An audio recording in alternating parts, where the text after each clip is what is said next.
Morning, everyone. I'm going to start our Police Service Board meeting on October 10th. Roll call. We have everyone except Member Andrews, who sent her regrets. Any declaration of pecuniary interest? Move on to confirmation of the agenda. We get a resolution. That the board confirms the agenda for the meeting of October 10th, 2025 with the following addition: closed session item 10.1, Chief of Police complaint. Can I get a mover and seconder? Member French, Vice Chair Barber. Any comments on the agenda? Nope. All those in favor? And that's carried. We have we'll go to minutes. So previous minutes, can we get a resolution? That the board adopts the minutes, noting no errors or omissions. Mover and seconder. Member Graves, Member French. Any comments or errors? No, all those in favor? And that's carried. We have no delegations. We'll move on to 6.1 for unfinished business. So 6.1 deals with bylaw 01-25, being a bylaw to establish policies and procedures for the procurement of goods and services. This was previously presented to the board and approved at a previous meeting. We're just doing the final passing of the bylaw today. So the resolution is that the board adopts bylaw 01-25, being a bylaw to establish policies and procedures for the procurement of goods and services. Can I get a mover and seconder? Vice Chair Barber, Member Graves. Any comments, feedback on that? Seeing none? Oh, Chief? Just unrelated, Ron isn't able to get into the link. He's just wondering if he could get another one. Okay. Thanks.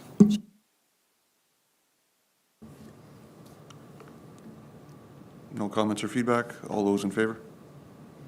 And that's carried. So on to 6.2. 6.2 deals with the finalized 2026 meeting schedule. We had previously proposed reducing some of the meetings in 2026 just in light of possible negotiations going on. We have a finalized schedule here for the board to review. This would have us alternating meetings: February, April, June, September, October, and December. It's important to note that the next municipal election is held in October of 2026. So that new term will commence on November 15th of 2026. And at that meeting, it's an inaugural meeting where the members are appointed to committees and boards. So for this reason, we would recommend that the board not meet in November so that we can give that person some time to get adjusted. And the Director of Financial Services and the Treasurer for the Town of Aylmer has encouraged the board to review a preliminary 2027 budget at the September meeting, followed by preliminary approval in October. Ideally, final approval of the budget should occur at the December meeting, barring any major changes resulting from new member appointments, but we would be on track to finalize and approve the budget, the 2027 budget, at least by December or January of 2027. So with that, I can answer any questions. This is subject to the board's approval. If there are any changes, we should note them now so we can ensure our schedule is set for next year. All right. Thank you. I'll open it up to the board. Any feedback? Schedule looks good for everyone? All right, we get a Chief, the meeting schedule looks good for operations? Yeah, I think it was exactly what we were looking for. It doesn't affect operations at all. And then it was mentioned at the last meeting too, nothing precludes a special meeting from being called should something arise. So I think this is more than acceptable. All right, sounds good. Can we get a resolution? That report PSB 15-5 regarding finalized 2026 meeting schedule be received as information, and that the board approve the regular meeting schedule for 2026 as submitted. I get a mover and seconder. Member French, Member Graves, all those in favor? And that's carried. No, I don't see any new business. So we will move right on to reports, 8.1, and I'll turn it over to you, Chief. Thank you, Mr. Chair. In line with the new Community Safety Policing Act, it requires that the board issue certificates of appointment to new constables. So much in line with the previous Police Service Act, we have them sworn in, and Blake Zaire was sworn in last week by Justice Donald at the Ontario Court of Justice in St. Thomas. And this is simply a procedural follow-up that the board is to issue him a certificate. So that's what's before you.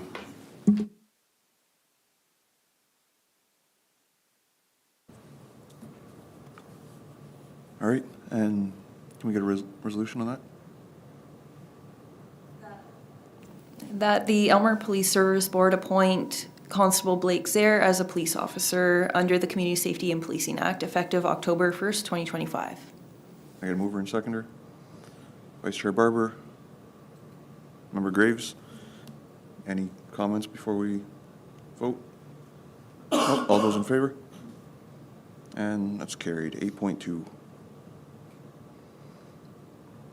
And that's be Michelle. This report before you is proposing an amendment to the procedural bylaw. It is simply dealing with the publishing of the agenda timing. So currently in the procedural bylaw, it states that the agenda for each regular meeting of the board will be posted for public viewing on the municipal site no later than 12 noon on the Thursday preceding this scheduled meeting. Staff are just asking to push that to the Monday preceding the scheduled meeting. And the reason for that is just to align the agenda prep with the availability of financial information. So usually when we are preparing the agenda, it coincides with month end. And we need to make sure that those financial processes are complete before we can report on the expenses that occurred in the previous month. So it does often take us another day or two just to get that information and have it ready for the agenda. And I am often unable to meet that Thursday publishing deadline just because the data's not ready yet. So we're just hoping to shift that deadline to the Monday. It still gives our members enough time to review the agenda materials, but just accounts for that month-end finishing processes. All right, any comments or Vice Chair Barber? Thank you. I think this recommendation just makes sense to get the agenda out still in a timely manner, but closer to the date. Just makes sense. All right, thank you for that feedback. Can we get a resolution? That report PSB 18-25 regarding amendment to the procedural bylaw be received for information, and that the board approve an amendment to section 6.3 of the procedural bylaw that permits the publishing of the agenda for each regular meeting of the board to be no later than 12 noon on the Monday preceding the scheduled meeting. Can I get a mover and seconder? Member French, Member Graves, all those in favor? And that's carried. 8.3. Do you have anything on that, Chief? No, Mr. Chair, simply the media releases every Monday, just provided for information to the board, subject to any questions. Questions or comments? I'm in. Welcome, Ron. Finally worked. I just have a comment on the media release. It looks like you're getting busier and busier every week and I doing. cannot hear you though. You there, Ron? Can you hear us? Good now. All right, sounds good. Sorry about all that. The wonders of technology. Yep, no problem. Glad you're with us. Yeah, no, just saying the media release looks like you guys are getting busier and busier, and it's not just small town things that you're doing. When we look and see $1.5 million fraud, so good work. I'm gonna get a resolution. That the media releases provided by the Chief of Police are received for information. Can I get a mover and seconder? Vice Chair Barber, Member Graves, and all those in favor? That's carried. 8.4. Back to you, Chief. Thank you, Mr. Chair. So what you have before you with respect to the taser is, you'll probably remember almost a year and a half, 2 years ago, we were successful in extending the shelf life of our X2 program through a donation from the Sarnia Police Service, which at the time bridged a gap and certainly bought us some financial wiggle room to not burden the budget. These tasers are now all but dying as well. And Taser, who actually makes the cartridges for these, Axon, they have completely discontinued manufacturing the cartridges and the equipment that go in the X2.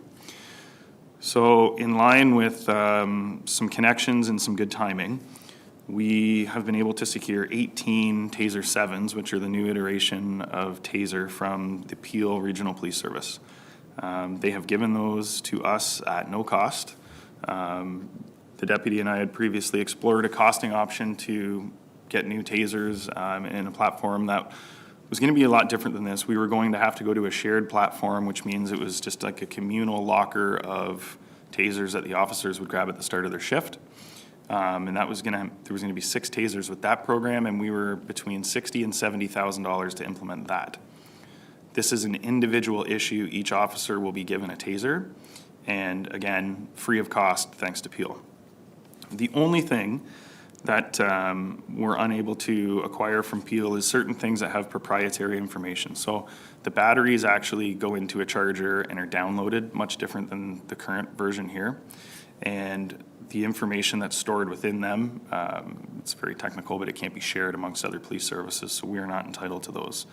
So the startup costs that we're going to incur by switching to the T7 are to the tune of about $14,000, and that is for cartridges, that is for batteries, that is for holsters, and that is to get us operational. So obviously a very significant savings, and again, I don't like to brag about this, and it's not really, it's a good news story in that we're able to leverage some connections to get used equipment. And I would challenge many other police services to do something similar, because we really do what we can with what we have, mindful of the budget, and we're again going to use equipment in an opportunity that presents itself very well for us. The other thing, the second part of this is that there are some batteries and some pieces of the old X2 program that are still, they're still operational to a point. And Hanover Police Service, which is very like us in almost every way, is still going to try and continue with the X2 platform. So the second part of this would be if the board approves the move to T7, we would then request the board approve donating the residual equipment for the X2 to Hanover at no cost as well. I'll give this to you, Mary. There's no batteries, there's no anything in it, so you can't do anything. That's the old one. That's what's being phased out. These are the new ones. The advantage with the T7 as well, they also have a Bluetooth capability which will loop in with our body cam program. So as soon as that taser is activated, regardless of if the officer thinks about it or is in a panic or anything like that, it will activate the body cam automatically. So they sync up, it's compatible with our DEMS platform, and it's a much more current and modern version of what we were using.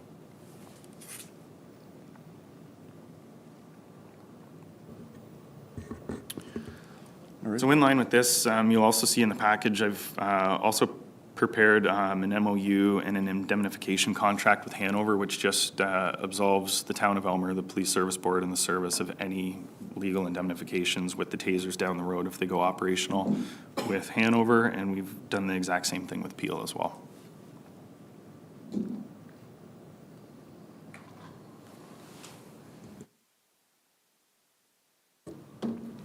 All right, I'll open it up to the board. Member French? Thank you, Mr. Chair. I'm in 100% agreement with this. This is a great opportunity, and it goes to show when you collaborate with other departments, you can get a lot done. And I'd like the idea of the new one syncing up with the camera. That's fantastic. So I'm 100% on board with this, and it's saving us a lot of money. Thank you. Member Graves? What is the life expectancy, or these are used units that Peel is going to forward to us? Yeah, that's actually a great question, thanks. So the current X2 was released in 2011. So the actual shelf life they advertise is 5 to 8 years. We are well beyond that. And that's just because we've been piecemealing other things together. So again, 5 to 8 years is kind of what they say on this. There's also evidence, though, that if we go to individual issue for equipment, the longevity and the lifespan is actually extended because people really care for the things that they are solely responsible for versus simply putting something in a communal locker each shift and, you know, things break, sometimes communication falls down and things just it slides. So it's our expectation we'd be on the higher end of that, probably 8 to 10.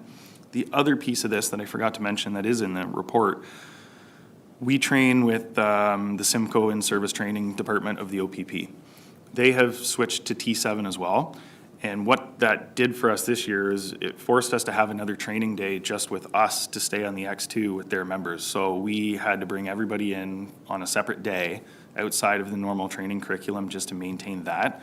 So operationally, we also are going to be looking at, saving a day of training for everybody, just having it going in line with the normal operational training.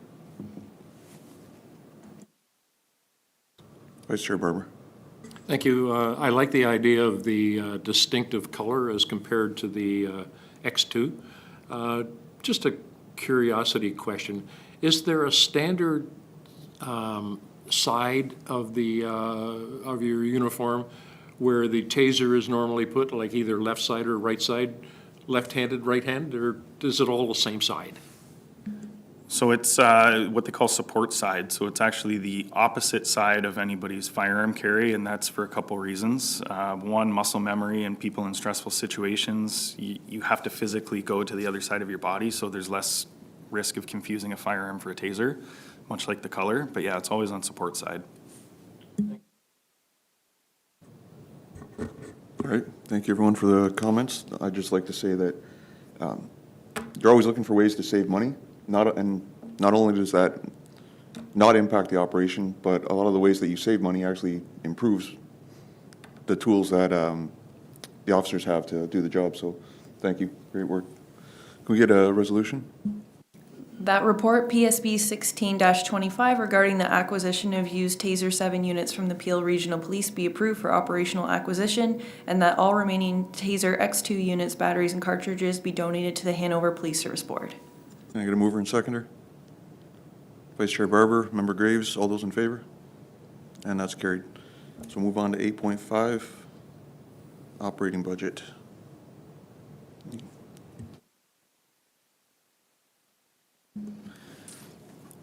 Thanks, Mr. Chair.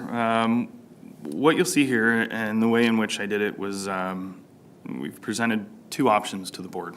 And arguably that there's a third that I'll speak to as well that's kind of in line with this.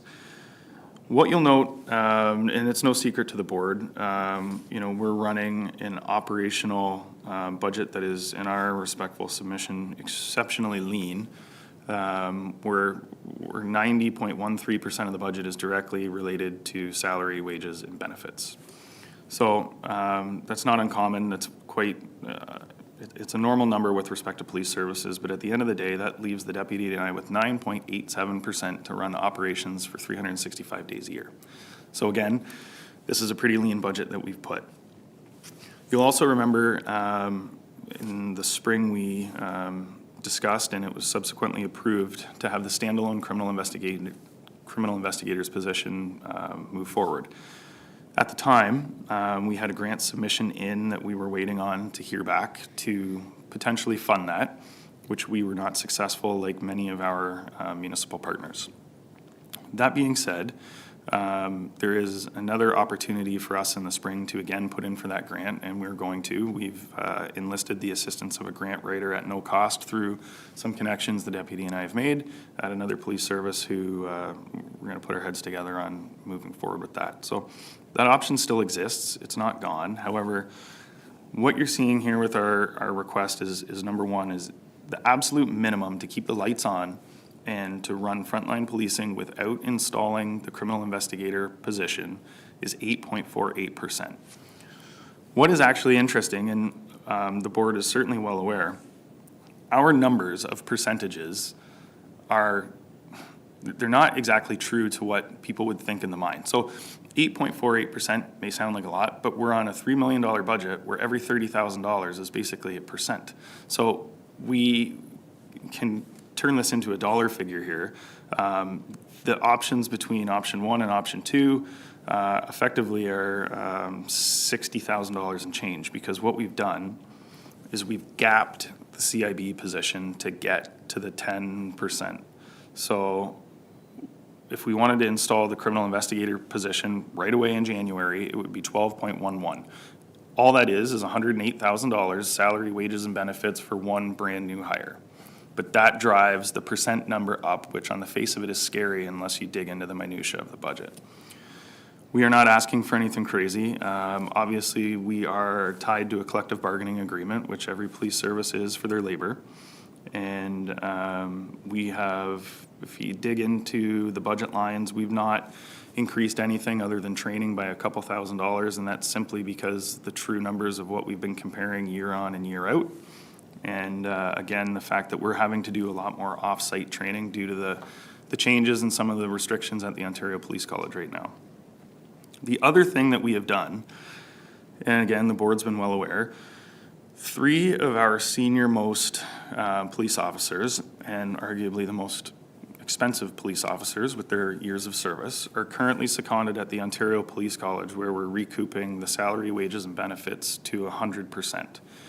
And that is simply with fiscal responsibility in mind, and thereby installing a younger, more junior police officer whose wages aren't driven at the same level. When we put this budget together, the other thing the board will be well aware of is we've actually reinstalled positions that we had that were removed from our budget and just placed at the police college. What I mean by that is the people we had at the police college before were taken off a platoon, sent to police college, but they were not backfilled. So we then had operational vacancies on the front line. We had staffing issues. We were unable to fill shifts. The deputy and I were working some night shifts. We were working callbacks. There's things that happen with that. So this budget also reinstalls the positions that exist, and I would argue that the proof is already in the pudding. You can see the visibility of the police officers. You can see that we are actually staffing the police levels to where they should be, and that's where we're at. It's also worth noting that at the time of this report, we're 13.87% ahead of this time last year for calls for service. Someone has to do those calls. And the comparative data, I mean, our friends in St. Thomas were in the news recently. They're asking for a $3.9 million increase to their budget, which is a 22.3% increase they're looking for. Simply what they're asking for in addition goes beyond what our daily operating budget is. The comparative data here as well, when you look at our twin Hanover, they're going to 18 officers this year. And we're at 15 with the criminal investigator. So we are still running 3 leaner than that service, which is identical to us in basically every way, shape, or form. I mean, our cop to pop ratio is well under many of our comparators. Our budget is certainly well under many of our comparators, if not all of our comparators. And our cost per capita with the policing is well under most of our comparators. So the other thing, I mean, this misnomer that, that we're an expensive service is completely, in my opinion, disproven by the comparative data here. We are very well in tune with, the expectations of the town, and we balance that with the budget. And this is what we've basically put forth for the board to consider for information. So I call this choose your own adventure. 8.48% runs frontline policing with a void in the criminal investigations role. It's not my recommendation, but in the effort of being fully transparent on some options here, instead of coming in and trying to strong arm the board into this is what's going to happen and here's your option, we wanted to really put together a fulsome review of kind of where we could go with this. So 8.48 keeps the lights on frontline policing, nobody in criminal investigations. To fund the CIB position would be 10.56. And again, it's a 60,000 and change difference. And that's also with Chris and I making a concession where we've gapped that position for 6 months. So rather than send someone to police college in January, we would gap that spot into the spring, get that person operational, buy us a little bit of breathing room, and then have that person installed about halfway through the year. Not ideal, but a bit of a happy medium. The other option, as I said, was 12.11, installs the criminal investigator January 1 of 2026 and moves forward for the year with a full staffing complement.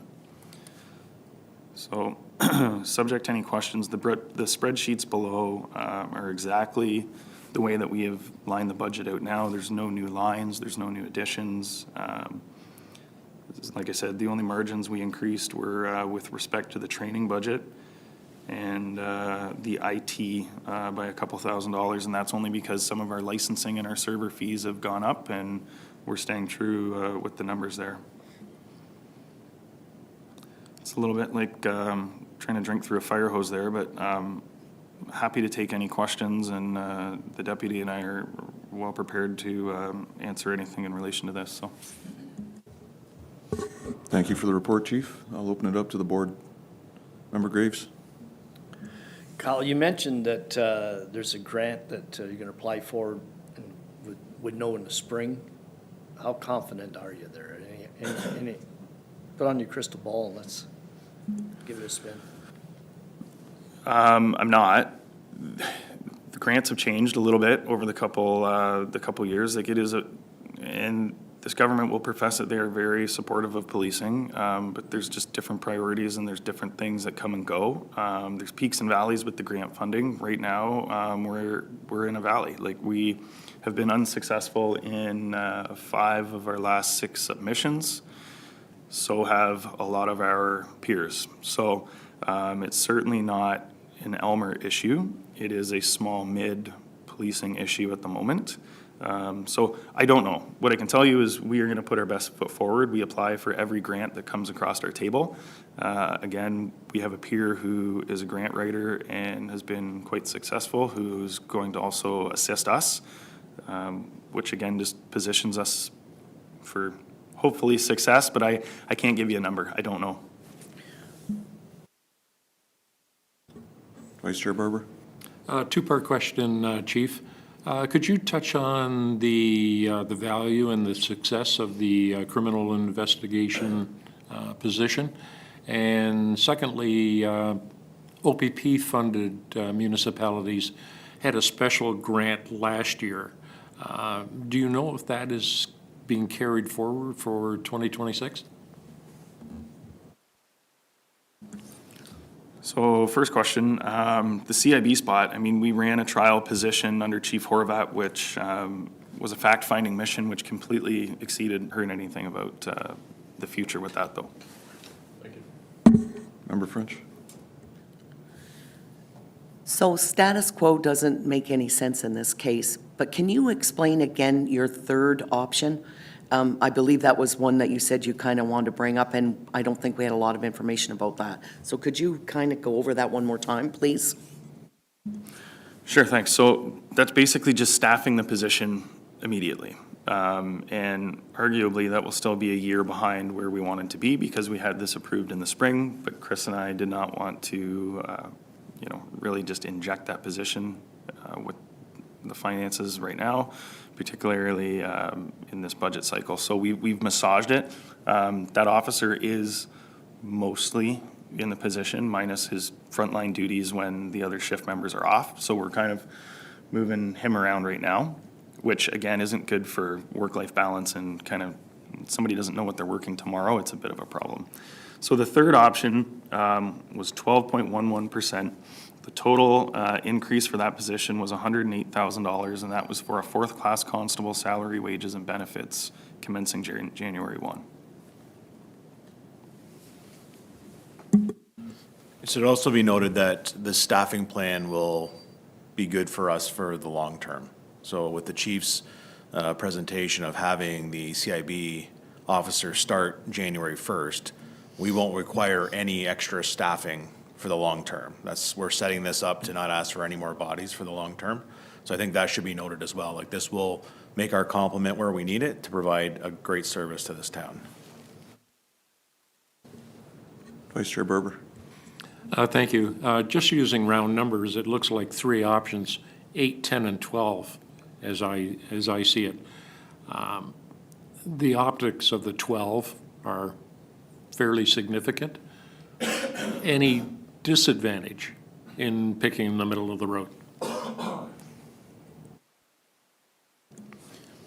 Thanks. So yeah, I mean, again, we need not look any further than our neighbors to the west who are at 22.5%, which equals $3.9 million. You can also look to our friends in Smith Falls who were 22% at the start of this year. I mean, last year we were 7%, and this year we're at the absolute maximum, going to be at 12%. So the disadvantage is the staffing model. So the disadvantage would be in that period of time for the spring.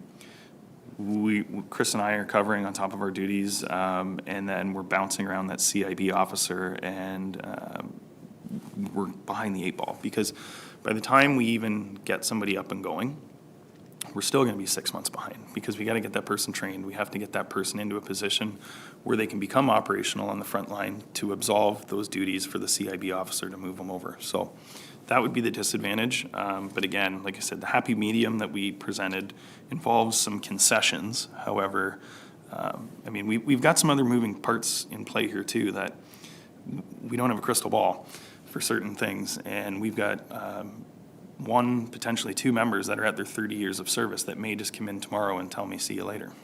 So I'd like to think they wouldn't do that, but if we have a retirement or 2, then we're also going to be operationally behind again. So that's part of the long-term forecast as well. Okay, follow up, Matt? Thank you. What number did the town treasurer work with on her draft budget? So we used 10 as kind of the middle of the road for her draft budget. Candidly, she said, like, we would have to find, you know, that $108,000 wiggle room. We would have to find that. But we were using the middle of the road number. Member Graves? Colin, you mentioned that there'd be some training involved for this position. Where would they go, and is there an extra cost for that training? So with respect to the CIB position, we've been training him all along and getting him what he needs to have, and he's nearing the end of that. The only training that would be involved would be getting the new person up and going, which would be recruit training at OPC, which would be either here or Cornwall, but we'd be here. And that's the other thing too. Like, I mean, we've done some things again with seconding a person even for 3 months to try and find some breathing room in Cornwall, again, to get full salary, wages, and benefits back. There's perks to that financially. There's negatives to that too, because now, and again, like Chris and I have lots of our own jobs to do, but we're also, you know, staffing the front line too, which can be challenging at times. So, Member French? So we're going to have to really think about this because we can't have our chief and deputy chief doing their jobs as chief and deputy chief, and then they're still out on the front line. Like, we got to be cautious how we approach this because we're looking at the future here, and we have to follow the rules and have the proper staffing available.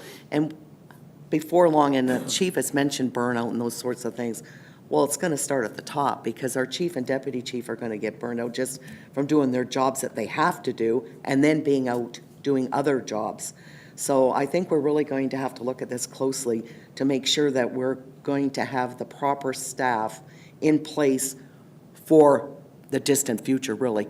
If we can get this in place sooner than later, I think then we should be good for a while, I assume, like for the next few years, right? absolutely, and that's part of the forecast. I mean, you look at the subdivisions coming online, we've got Wendy's coming, we've got Shoppers Drug Mart coming. There's a lot to do with Aylmer, and yes, you know, our population is 8,100.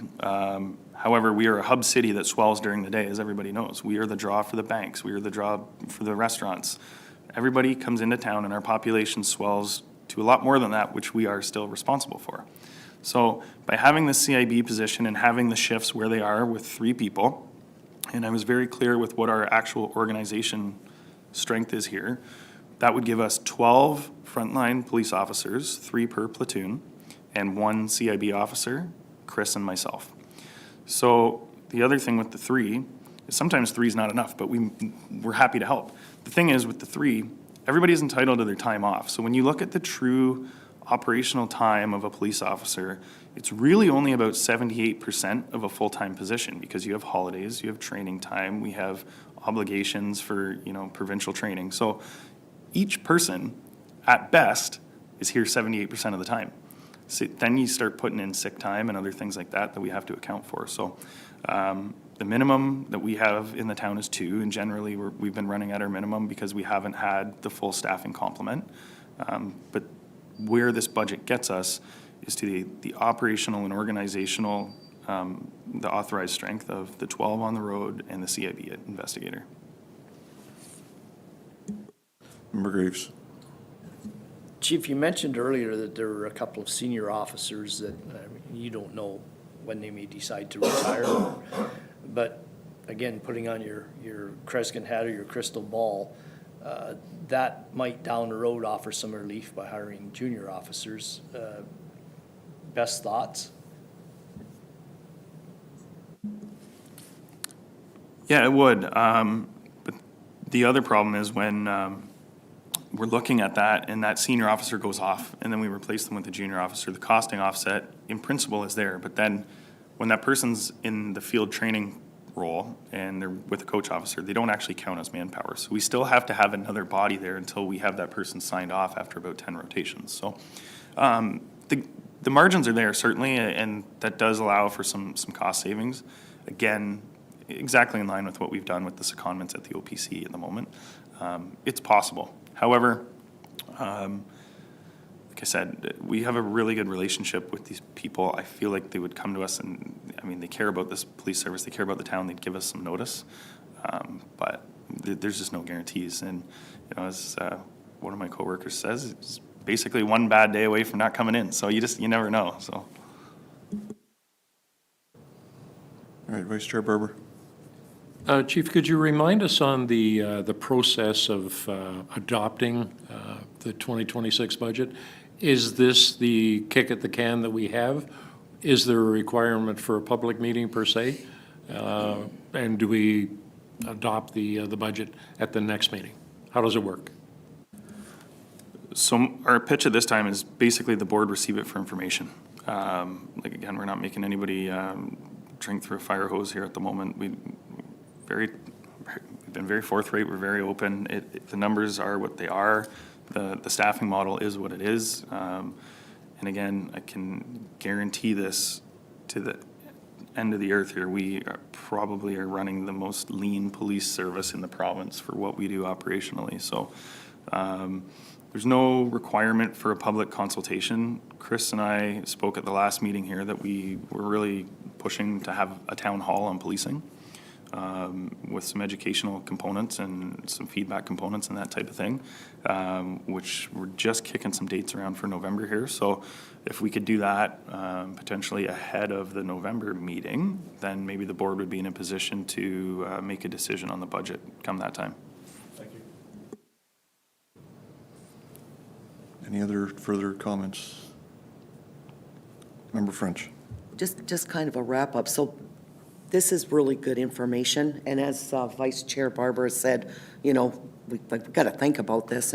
But with all this information now, and if we could have that meeting and get some feedback from the community, hopefully lots of people come, I think then we'll be able to make a better decision. We've had a really good conversation, I think, about the options and where we're sitting at right now. So appreciate all the information that you've provided, because it's going to help us when we have to make our decision.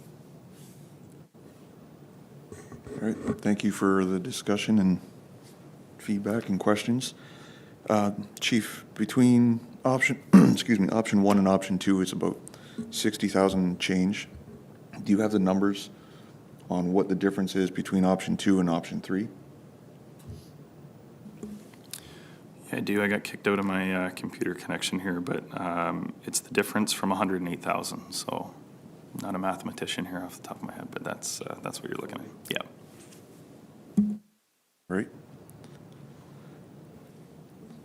Quick question. Vice Chair Barber. Chief, could you insert that option 3 into the package?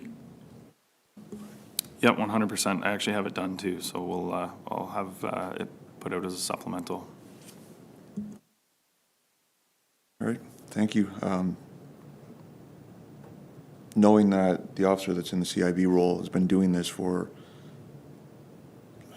an extended period of time already, and the stress that puts on him, one of my concerns is obviously burnout and losing him, but also burnout for the chief and deputy chief, knowing that I've seen you both out on the road covering shifts. I know going to a 12%, even sometime looking at a 10% budget increase, I think the town hall is a good option because we really need to educate the public on what these numbers truly mean, how it impacts them, and how it impacts the frontline policing in Aylmer, which from majority of the feedback that I hear, most Aylmer residents are very pleased with. They see the visibility of the officers. They know if they call, officers are there in typically under 2 minutes, which you don't get that in some of the major services or bigger cities, where you could call and the response is, we'll be there tomorrow to get a report. So with the service that we get, there is going to be a cost to it, but I really think it's just educating the public so they understand why we get that service. And like you said, Chief, we are one of the leanest running police services in the province. So we're not overpaying for the service. I think we're actually probably underpaying for the quality of service that we get. So. Yeah, thanks for that, and I appreciate that. I mean, one of the things that I'm going to be unapologetic for is there was a bit of a culture where we weren't asking for what we needed, and the town wasn't getting what they needed because there was this cloud hanging over the head. If we ask for what we need, there might be a costing. I'm no longer going to run the service that way. We need to deliver adequate and effective policing, and unfortunately, public safety is not cheap and it comes at a cost. But our members don't deserve to have a threat of a costing or that constantly over our heads because we're asking for something that we simply need to deliver the proper amount of policing. So, and I'm prepared to defend whatever we need to defend in that sense, but that's just not something that the deputy and I are prepared to entertain, so.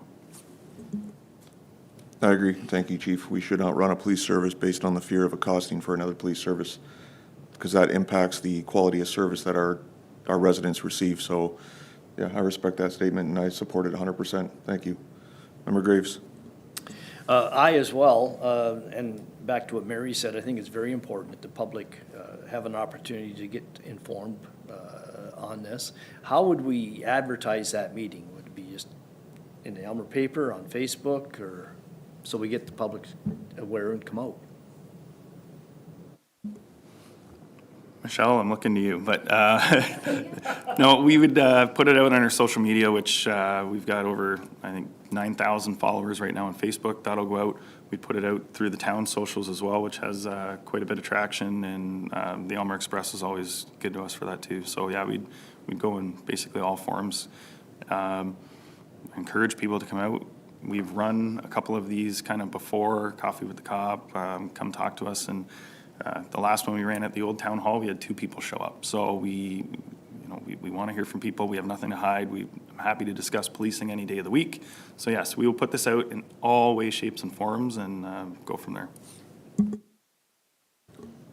Did you have anything to add, Michelle? Or? Just further to that, we do have our new engagement platform that we could create a project page, and then that can facilitate if we wanted to invite questions or anything like that and create like an email list. So there's plenty of ways we can get the word out. All right, thank you. Member French. Thank you. I think the key thing here and what you said about defending the officers and that you just can't do that anymore with the costing hanging over their head. Everybody in Ontario, not just Aylmer, have to understand policing has changed They need to do some homework if they don't agree with what's going on. But there are new policies, there are new procedures, there's things that we have to follow. And a lot of this stuff has happened in probably the last 2 to 3 years. And we all know that policing has changed, and it's not like it used to be. People have to wrap their head around that. So you have to follow the rules and regulations as well, and the policies. I think another thing that we need to be clear about is when taxpayers hear that it's a 10.5% increase in the budget, bells go off. They think, oh no, my taxes are going to go up 10.56%. No, they're not. They need to understand the math involved in this. So I think it frightens people when they hear that number and they think, oh no, like we just can't afford this. So I mean, this town hall, that's going to explain to people just exactly, if for instance we used number 2 and it was 10.56%, we could show people how that would affect their taxes, because it's certainly not going to be 10.56%. And I've noticed that in many, many years, like from before, that people automatically think that's going to happen to them, that their taxes are going to go up, and they just simply can't afford it. So I think that's one way this educational part is going to help, because they're going to start to understand more about the policies and procedures that have changed, and we're all still getting used to them. And we've all had to take training, tons of training, and you folks take training all the time, because it's nothing like it used to be. So I think this is a really going to be great if we can get that public engagement to get that information so that all the questions are answered and people aren't so worried or upset about the cost or whatever. Thanks for that. And the one thing that I really want to be clear about here, and I'm careful in how I say this, but I mean, Chris and I both came from another police service where, we've spent almost the last 20 years in policing. Like, you hear about reputational policing and you hear about certain police services, and you get reputations with the work that is done. It's a small world, it's a small culture, it's a small county, right? There was a misnomer before about what truly transpired here, and that, if anybody thinks that the Aylmer police don't do anything, you can look to our numbers and the data proves that that's not the case at all. But if you want to have quality policing, you need to have things that can give you quality policing. So if someone comes to us, we need to be able to have that resource to give them that quality of policing, which is the CIB spot. We're not in the business of just giving out incident numbers and being report takers. We're investigators. We follow up and we charge people. That's our mandate. That's what we do. So any of this old school mentality, I'll call it, of, the way that Aylmer was or what it wasn't, it is completely different. And you could take any one of our officers tomorrow and drop them in a car in Waterloo or Toronto or London, and they would be as effective or better than their colleagues that are out there. We have one of the most robust training programs. We have an absolute recipe that seems to work, and we truly preach professional policing and service delivery, and that's what you're getting. So things have changed, but the delivery has changed too. So in my policing opinion, in my personal opinion, the quality of service that we are delivering is exceptional, and that's all we're trying to do. So. All right. Thank you again, everyone. That was great discussion, and I look forward to where this takes us. And we do have a few things to think about before we talk about the budget again, but yeah, it's great. Thank you. Can we get a resolution? That report, PSB 17-25, regarding the draft 2026 police service operating budget be received as information. Can I get a mover and seconder? Member French, Vice Chair Barber, not Deputy Mayor Barber. All those in favor? And that's carried. So 9.1, correspondence. Any comments, feedback? No. So we move on to 10, closed session. That the police service board shall move into meeting close to the public at 9:52 a.m. to consider Chief of Police complaint, and that consideration of this item is closed to the public pursuant to Section 44(2)B and E of the Community Safety and Policing Act 2019 as amended, as the subject matter pertains to B, personal matters about an identifiable individual, including members of the police service or any other employees of the board, and E, litigation or potential litigation affecting the board, including matters before administrative tribunals. Can I get a mover and seconder? Member Graves, Member French, all those in favor? And we'll move into closed. Thank you.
Okay, we're back from closed. Can we get a resolution, Michelle?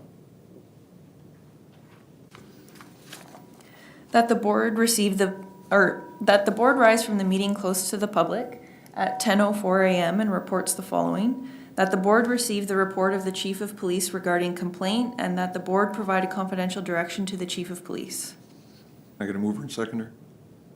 Vice Chair Barber, Member French, all those in favor?